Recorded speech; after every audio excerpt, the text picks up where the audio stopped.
أعوذ بالله من الشيطان الرجيم بسم الله الرحمن الرحيم والصلاة والسلام على أشرف المرسلين محمد بن عبد الله وعلى آله وصحبه وسلم تسليما كثيرا.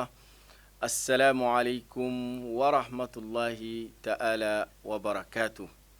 Louange à Allah subhanahu wa ta'ala, Seigneur de l'univers, et paix et bénédiction sur le prophète Mohammed sallallahu alayhi wa sallam. Chers frères, sœurs, on vous souhaite la bienvenue à votre séance préférée, Sungalo Wadjuli, sur votre chaîne préférée, thème 1, dans ces mois bénis de Ramadan. Un mois de miséricorde, un mois de pardon, un mois de réconciliation avec Allah subhanahu wa ta'ala. Un mois où le musulman cherche à améliorer sa foi et à fortifier sa foi et à obtenir une lumière qui lui permet de pouvoir résister aux tentations de la vie le reste de l'année. Et nous avons dit, chers frères et sœurs, que l'appartenance à l'islam ne s'acquiert pas par le simple fait de naissance et par le simple fait d'être issu d'une famille musulmane. Être musulman, c'est d'avoir la conviction, d'avoir l'engagement et de croire, d'avoir la croyance ferme sur l'unicité d'Allah subhanahu wa ta'ala et que cette croyance ne se limite pas uniquement au simple slogan, au simple dit, mais que ça doit se concrétiser par nos comportements, par notre façon de faire. L'appartenance à l'islam, nous avons dit que cela nous demande d'appartenir à l'islam dans la croyance et que cette croyance est articulée sur les 6 piliers de la foi, qui est la foi en Allah subhanahu wa ta'ala, la foi aux anges, et la foi aux livres révélés d'Allah subhanahu wa ta'ala, et la foi aux prophètes, des messagers d'Allah subhanahu wa ta'ala, et la foi au jour du jugement dernier, et la foi au destin et à la prédestination. Voilà les 6 piliers de la foi. Et la foi en Allah subhanahu wa ta'ala, on a eu à aborder le contenu de cette foi. Nous avons dit que cela s'articule aussi sur 3 axes essentiels, à savoir l'unicité de Dieu dans la création, croire que c'est Allah qui a créé l'univers et que l'univers a été créé par Allah subhanahu wa ta'ala et que l'homme a été créé par Allah subhanahu wa ta'ala, que Dieu est le créateur, Allahu khaliqus samawati wal ard. Dieu est le créateur du ciel et de la terre. Deuxième axe, nous avons dit que de croire que Allah subhanahu wa ta'ala, c'est lui qui mérite d'être adoré. C'est Allah subhanahu wa ta'ala qu'on doit adorer, on doit se soumettre à Dieu et nous avons des besoins envers Allah subhanahu wa ta'ala et nous tous, nous avons besoin d'Allah subhanahu wa ta'ala et c'est ça que nous répétons 17 fois par jour, Iyyaka na'budu wa iyyaka nasta'in. C'est toi seul que nous adorons et si nous avons des besoins, on s'adresse uniquement à toi, Allah subhanahu wa ta'ala. Et troisième axe, nous avons dit que de croire au nom et au nom d'Allah subhanahu wa ta'ala et que Dieu a 99 noms qui nous a été enseignés. Il a des noms qui ne nous a pas été enseignés et ce qui nous a été enseigné, c'est les 99 noms d'Allah subhanahu wa ta'ala et croire aussi aux attributs d'Allah subhanahu wa ta'ala qu'on appelle al-asma wa as-sifat. Deuxième pilier de la foi en islam, qui est le 10e pilier de la foi de la aqidah, ça c'est la foi aux anges. Allah subhanahu wa ta'ala, il a créé les anges à partir de la lumière. Et les anges sont des créatures créées par Allah subhanahu wa ta'ala et qui ne prouvent pas de désirs et qui ne prouvent pas de besoins. Ils sont voués exclusivement à exécuter l'ordre d'Allah subhanahu wa ta'ala. Et ces anges, comme le Coran nous enseigne, al-malaïka, al-imanu bil-malaïka, nous devons croire à l'existence de cela. Et pourquoi le musulman croit à l'existence de cela?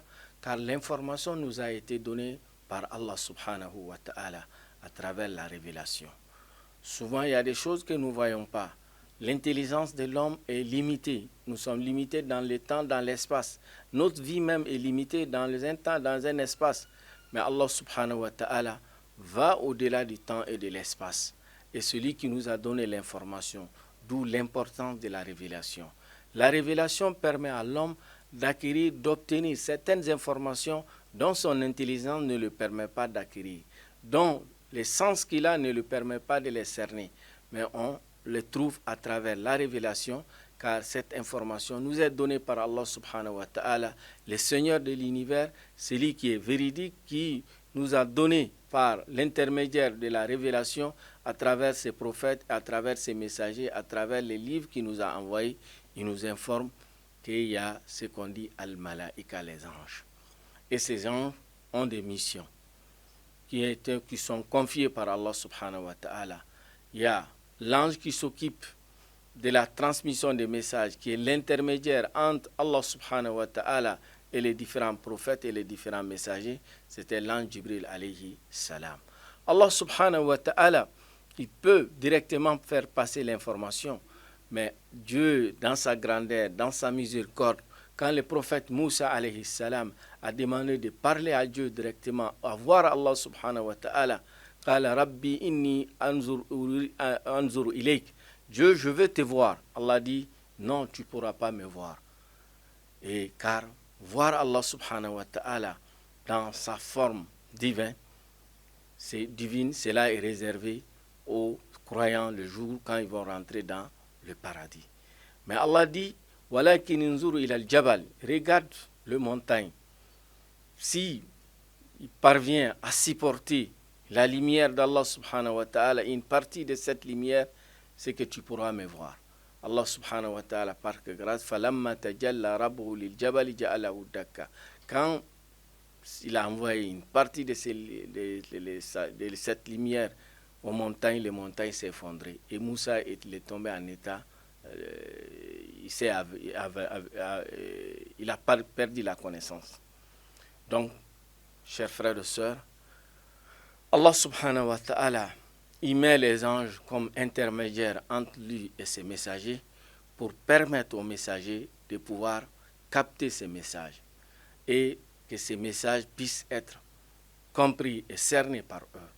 Le prophète sallallahu alayhi wa sallam, quand la révélation venait à lui, quand l'ange Jibril lui apportait le message, la révélation, il changeait complètement, n'est-ce pas?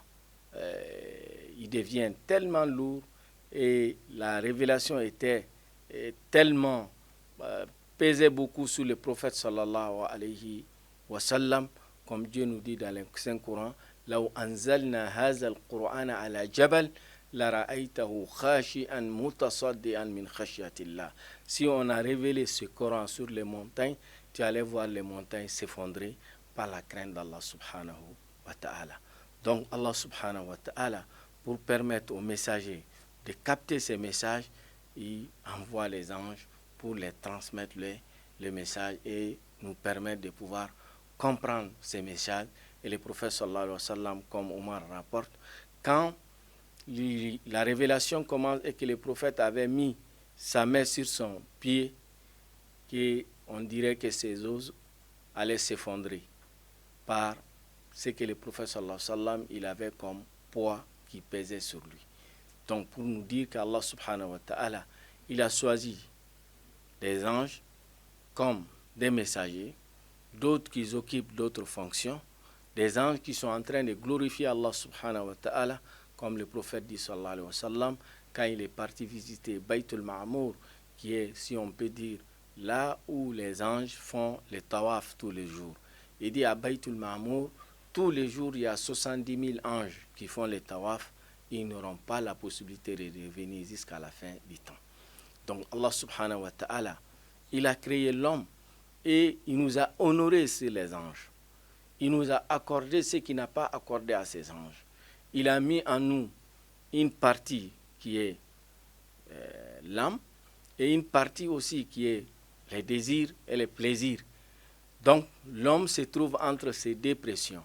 Mais les anges sont faits uniquement pour adorer Allah subhanahu wa ta'ala et ils se consacrent à l'adoration d'Allah subhanahu wa ta'ala. Et Allah nous dit وَمَا يَنْفِذُ مِنْ قَوْلٍ إِلَّا لَدَيْهِ رَقِيبٌ عَتِيدٌ. Chaque parole qui est prononcée par l'homme est enregistrée par des anges. Pour nous dire, chers frères et sœurs, la croyance aux anges doit aider le musulman à avoir ces réflexes que tu es suivi, que tes mouvements sont contrôlés, que tu es suivi par ces anges qui sont avec toi et qui s'occupent d'enregistrer tout ce que tu dis.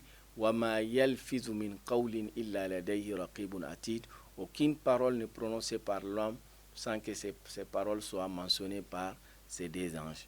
Qu'Allah fasse que notre foi à ces anges puisse se concrétiser, puisse avoir comme effet de veiller à Allah subhanahu wa ta'ala, de respecter les recommandations divines et de nous tenir correctement de façon conforme à ce que Allah subhanahu wa ta'ala a recommandé, que Allah subhanahu wa ta'ala nous donne une foi sincère et qui guide nous pas.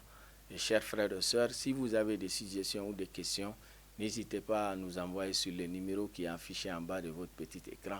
Qu'Allah nous donne la baraka de ce mois béni de Ramadan, qu'il accepte nos jeûnes, qu'il nous purifie de nos péchés. Wa jazakumullahu khairan, wa barakallahu fikum, wa ahsanallahu ilaykum.